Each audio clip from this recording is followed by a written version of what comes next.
Hi, it's Megan. I figured I would do my last, I promise, this is my last Nars Audacious lipstick video. And it's my last because that's it. I'm not getting any more. So I got a couple more at the Sephora Friends and Family sale, but starting tomorrow, today's Thanksgiving, starting tomorrow, Nars has 20% off their site. So I figured it was a good time just to get this video up and done. And I have 5 colors, 2 of which I bought for my daughter. And I think she's actually going to end up with the one I have on my lips too, although we're not sure. It's a nice thing to get for a daughter, but my daughter actually asks for very, very, very little. So when she really likes something, I try to get it for her. And she fell in love with Anita and then also Barbara. So I've got 5 colors in this video, and then since I've done other Audacious review videos, I'm just going to put a link to those. I think there are 2 others. Put a link to those in the description to this, so I don't have to go through all like the crazy details again on everything. But basically they're $32 for 0.14 ounce, so they're slightly larger than most lipsticks, just a touch. Most of them are like 0.12, and there's 30 shades on most websites, but on the Nars and Bergdorf Goodman there are 40 shades. So of the shades I have right here, these were all from Sephora, so none of these are the exclusive shades. And I found that A, they're pretty opaque for the most part. B, they're pretty consistent quality-wise, really, really great quality. Mostly satin finish, but some of these, like the one I have on right now, I think is a little bit glossier than most. But they're mostly satin finishes, definitely not mattes. I really like the colors. There's like good colors and bad colors, and it's not how it swatches, it's how it looks on. And I found these were really wearable. That's kind of a Nars strength. When Nars does colors, they do really great colors. Sometimes they're a little spotty, I think, and I say that as someone who almost exclusively bought Nars for a few years and then kind of got away from the brand and back into it. But I think these are all really beautiful and really consistent. The one thing that is, I don't know, frustrating a little bit, not in a big bad way, but I feel like they look slightly different on everyone, which is surprising given how opaque most of the colors are. Usually with an opaque lipstick, they kind of look the same, but I've looked at I looked at a lot of swatches, and every time I got a shade, I'm like, oh, this isn't exactly what I expected. So with that having been said, that actually holds true with this whole batch as well. So I got, in this video, Raquel, Anita, Barbara, Charlotte, and Liv. So we'll start with the one that I've got on my lips right now, which is Raquel. This is the lightest shade in the collection, and I had read some people complaining that it was brown on them, or obviously it's not brown on me. I think it almost looks pink. So this is listed as a pink beige, and I think it has a slight tint of peach to it. So peach I define as being a mix of kind of like a soft apricot orange and pink. And this one I think on me veers pink, but with a slight peach touch to it.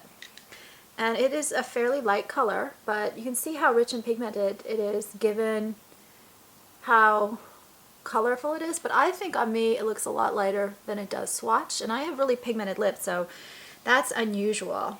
And this one I think is a little bit more glossy than most. I get a good 2+ hours wear out of a light shade like this, which is really unusual.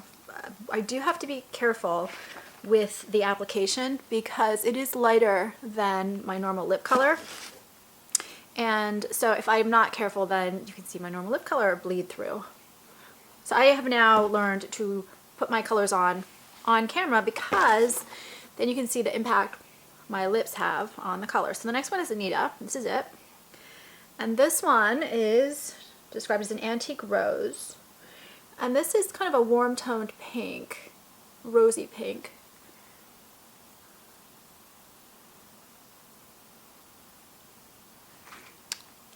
See, great opaque coverage. I don't get bleeding, feathering. I do get with some of the darker colors a little bit of stain, not with these lighter ones. I just love this. This really is like a smoky rose to me. It's kind of not grayish a little bit, which doesn't sound warm given that I think this is a fairly warm shade, but it has kind of a really my lips but better look, feel to it. I fell in love with this, but so did my daughter. So I think this is, and she's got a very different undertone, very different everything.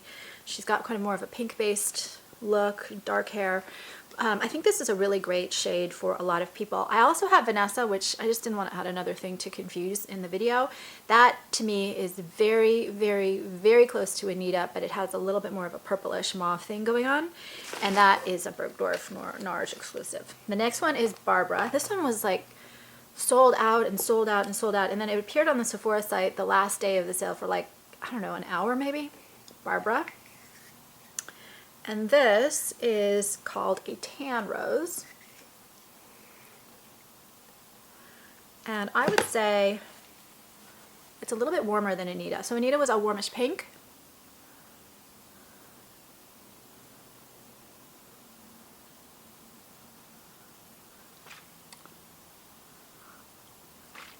This one is very close. It goes a little bit warmer.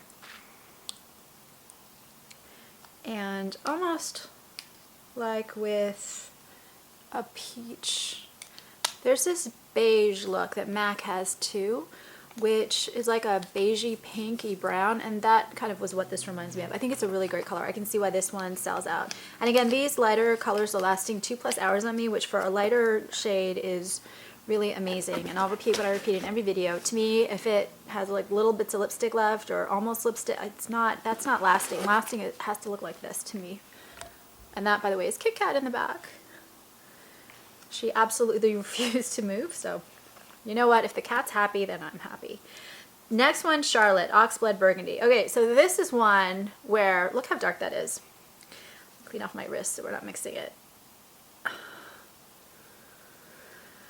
I think that this one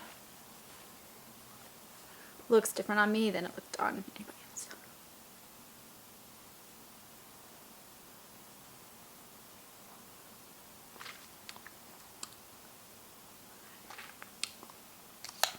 I think it even looks different on my lips than it looks on my wrist, which given how dark a shade this is, I'm just looking in the camera going, that is not the same color. But I swear it is the same color. So on my wrist, I think this looks like a purplish dark fuchsia, but it's got a really great, it's like a satin finish, but it's got a really great glow sheen to it. It just kind of like, it pops, but not in like a super bright sort of a way, but just in like, oh wow, look at how rich that color is.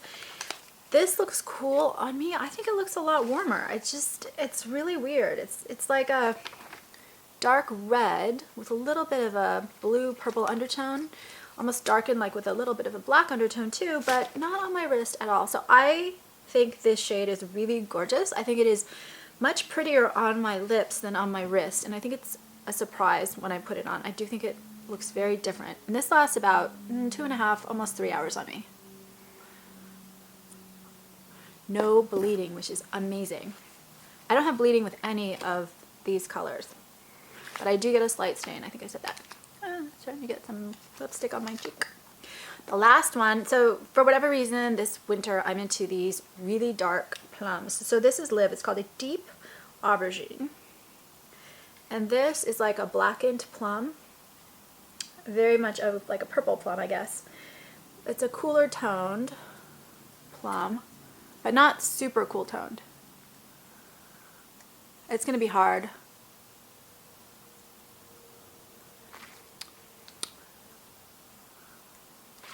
To apply evenly on camera. Now, I would not actually wear this with the black on my eyes, but I'm going to be doing another video where I wanted definition on the eyes.